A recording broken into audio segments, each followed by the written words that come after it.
मन मंदिरा गजर भक्तीचा.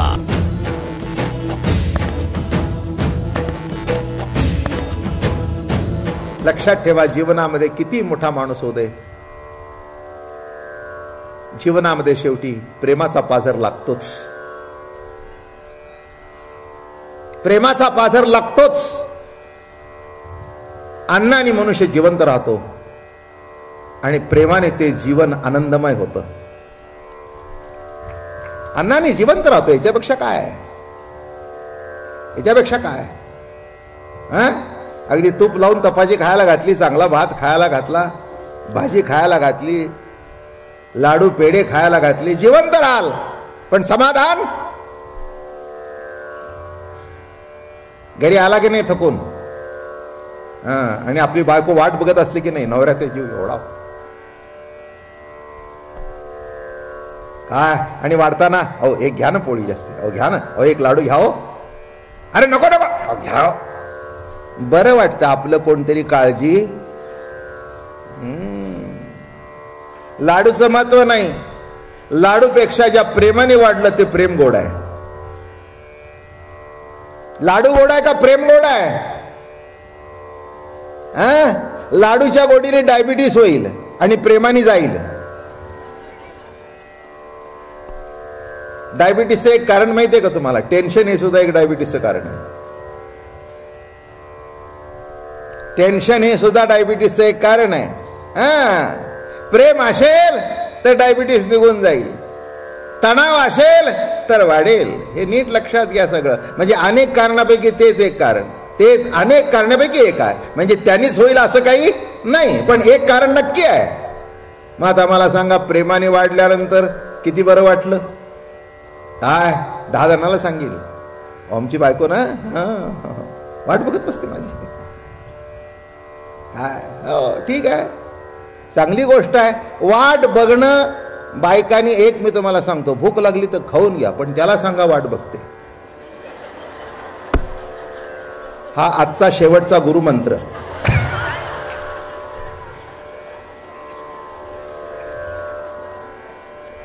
नाही, हा माझा नाही बरं का, रामाचा मंत्र नाही, हा कृष्णाचा मंत्र आहे. कृष्णाचा मंत्र कृष्णासारखाच द्यावा ना, म्हणजे त्याच्यामध्येही अशी फिरकी असावीच ना. सरळ असलं तर काय उपयोग आहे? भूक लागली तर आता हे 10ला येणार, ते रात्री 12 वाजेपर्यंत आलं, काय त्या बाईने काही मरावं का काय करावं? तिने आपलं चपाती पाती खाल्ली थोडी, आलं का लक्षात, आणि आपली बसली. काय का जेवलीस का? तसं काही जेवलं नाही, पण थोडंसं पाणी पिलं. मी तुम्हाला कसं बोलावं ते शिकवतो. अहो एका महिन्यात निदान कसं असं गुगली टाकून बोलावं एवढं तरी शिकून घ्या, फायदा होईल तुमचा. माझं जाऊ द्या. काय हो काय आनंद नवऱ्याला वाटतं. मग त्याच्याबरोबर ती ताट घेते, थोडासा भात बीत घेते. अगं नुसताच भात घेतला पोळी नाही, थोडंसं मगाशी मुलींच्या बरोबर.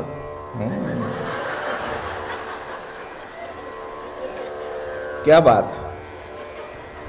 मग तोय म्हणतो बरोबर, ठीक आहे ठीक आहे, भात घ्या, तुलाही घे, मलाही वाढ जरा, तूही घे, मी तूप घेतो, जेवण खाण. कळलं का? वस्तूचं महत्व नाही, ज्या प्रेमाने वाढलं त्या प्रेमाचं महत्व आहे.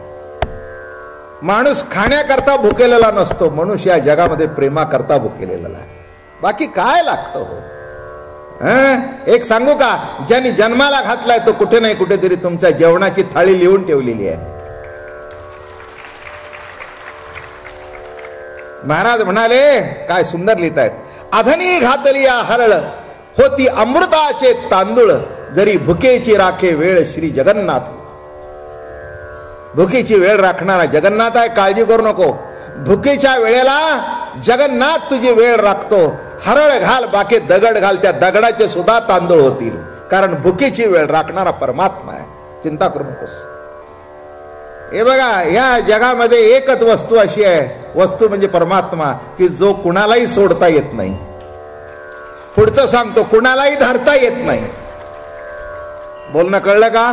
कुणालाही सोडता येत नाही आणि कुणालाही धरता येत नाही. परमात्मा म्हणजे तुमचं अस्तित्व. परमात्मा म्हणजे तुमचं अस्तित्व.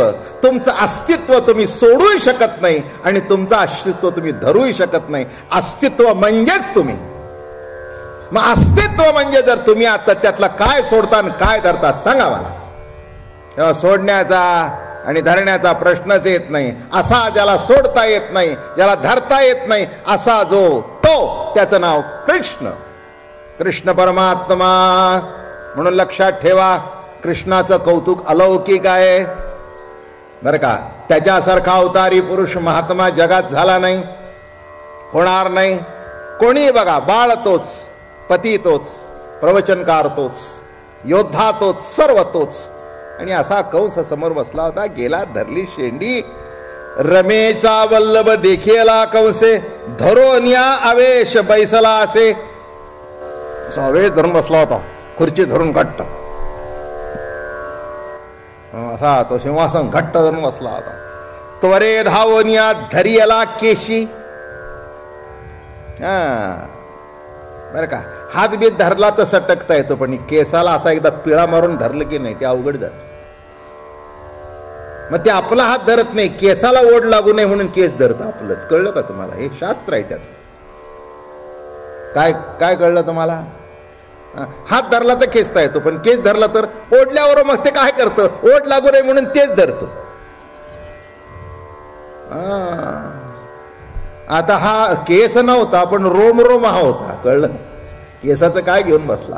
रोम रोमामध्ये जो कृष्ण परमात्मा असा केस धरून पिळल्यावर असा वाकवला खाली. त्याला वाटलं होतं हा मल्लयुद्ध करील. त्यांनी जेव्हा असा केसच उपटायला सुरुवात केली, वाकल्यावर तिथेच उडवलं. तिथेच उडवलं. महाराज म्हणतात, वज्रपाय मुष्टी ओपी नारायण, सोडिले प्राण कंसे तेव्हा. देव वर्षताती सुमनांचा भार, भक्त जय जयकार गरजताती. गाराणी सांगती ऋषीमुनी सर्व गाताती, गंधर्व सप्तस्वरे नामा पुढे पुढे अप्सरा नाचती.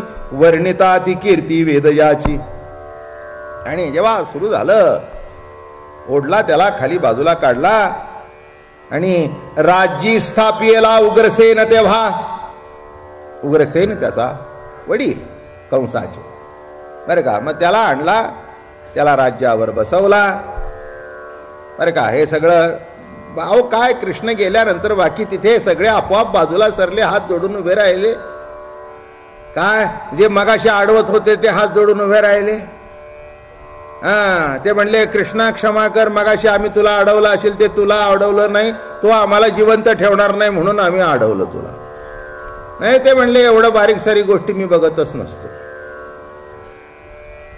अशा फालतू गोष्टी मी बघत नसतो. तुम्ही मला बघितलं, मी तुम्हाला बघितलंच नाही. तेव्हा आडवाय बिडवायचा प्रश्न नाही. माझं लक्ष कंसावर होतं, त्याला संपवलं, उग्रसेनाला राज्यावर बसवलं. देवकी वसुदेवा सोडविले. दुसरं महत्वाचं काम होतं. आई वडील बंदीखान्यामध्ये होते, त्यांना सोडवलं. महत्वाचा टप्पा आहे हा. 11 वर्ष झाली होती. हे काही साधी गोष्ट नाही बरं का. हे 11 वर्षाचं बालक आहे. मग त्याला बालक म्हणावं का काय म्हणावं? बालक नाहीच आहे, दिसायला बालवेश घेऊन आला. सर्व जर वेश त्याचे तर बालवेश सुद्धा त्याचाच आहे. तरुण काय, म्हातारा काय, वृद्ध काय, कोणी रूप असू दे, जे रूप असेल ते त्याचंच आहे. पण बाल घेऊन वेश घेऊन आला म्हणून काय झालं? जगाचा नियंता होता, हे मात्र सत्य होतं. म्हणून देवकीचे स्तनी फुटला असे पाना. देवकीने आणि त्या कृष्ण प्रभूला बघितलं, डोळ्याला धार लागली. प्रभू गेले जवळ, बिलगले आईला. बिलगल्याबरोबर पाना आपोआप स्तनातून पाचरू लागला. कृष्ण एवढा मोठा होता तरी माईच्या कुशीमध्ये शिरला. तिचा प्रेम पाना पिऊ लागला. बोलणं कळलं का? याला कपड्याचा डाग काढता येत नाही, त्याला चित्ताचा डाग, मनाचा डाग, बुद्धीचा डाग कसला काढणार म्हणले? जे येईल ते जी बोलतो, धोबी सुद्धा. आणि कोणी आपल्याला बोलावं, अभी ऐसा नहीं करेंगे, एक के साथ नहीं 16,108. क्या बात आहे. असं आहे. त्याची लीला तुम्ही ऐकलीत, त्याची रास तुम्ही ऐकलीत, आणि तो कोणत्या राशेचा आहे तुम्हाला नक्की कळलं. माझं म्हणणं कळलं का? 9 राशीपैकी त्याची रास कोणची?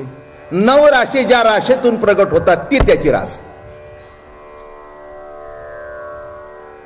भगवंताची रास कोणची?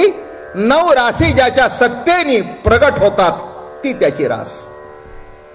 असा हा रसरूप भगवान. आणि लीला करत करत करत करत अरे मथुरेमध्ये सगळ्याचा स्वीकार केला. हो, सगळ्या भोगाचाही स्वीकार केला. माळा घालून घेतल्या, कपडे चांगले नटले, पितांबर नेसले, शेले पांघरले, मुकुट घातले, मग चंदन लावून घेतला, माळा वेळा घातल्या, थाटात निघाले सगळे सजून बिजून. काय रामाला वनात जाताना तरी वल्कल धारण केलं. हे नाही वल्कल बिलकल धारण करायचं काही कारणच नाही. कशाचं वल्कल आणि बिलकल? सगळा कायम नटलेला तो मुकुट बिगुट मयूरपुच्छ वेटी वगैरे अतिशय सुंदर. आणि झालं बाबा आपलं काल चाललं होतं काय, अक्रूराने रथ काढला आणि मग त्या सगळ्यांचा सत्कार घेतला, मुक्काम केला. हत्ती आडवा आला, त्याचा दात पुसून हाणला त्याला. ते म्हणले चला आता शेवटचं कार्य करून टाकू. आणि पुढे मल्ल ठेवले होते. कशाचे मल्ल हो? काय काय हातामध्ये हात त्याचा, बाहूमध्ये बाहू त्याचा. शक्ती काढून घेतल्याबरोबर जिवंत असून मेले, संपले. काय तिथे ताकद होती? काय कुस्ती खेळायची होती आणि काय कोणाच्या बरोबर खेळायचं होतं? म्या बोलविल्या वेदू बोले, म्या चालविल्या सूर्य चाले, म्या हलविल्या प्राणू हले, जो जगात चालिता. पुढची उभी महत्वाची आहे. जो मज होय अनन्य शरण, तयाचे निवारी मी जन्म मरण. जो मला अनन्य शरण होतो. अरे कोण कोण कसला मल्लन, काय कोण करतो? शक्ती काढून घेतली की आयुष्य संपलं. मन मंदिरा गजर भक्तीचा.